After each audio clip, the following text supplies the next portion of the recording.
If you want to share screen from Motorola Edge 70 Pro onto TV, then in that case we can open the settings on our phone.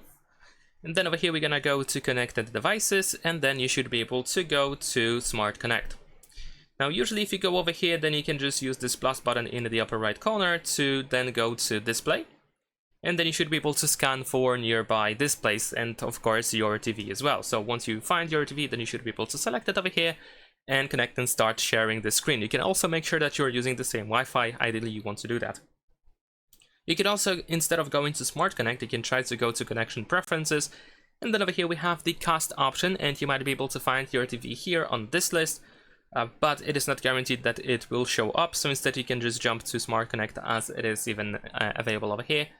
Now if you go to Smart Connect for the first time, then you might see some of the prompts and instructions and so on and so forth. You can just skip through that.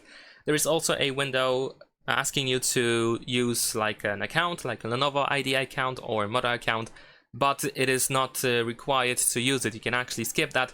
You will find at the bottom of the screen an option to skip login in, so you can just do that and you should be able to proceed with the Smart Connect app and find your TV over here.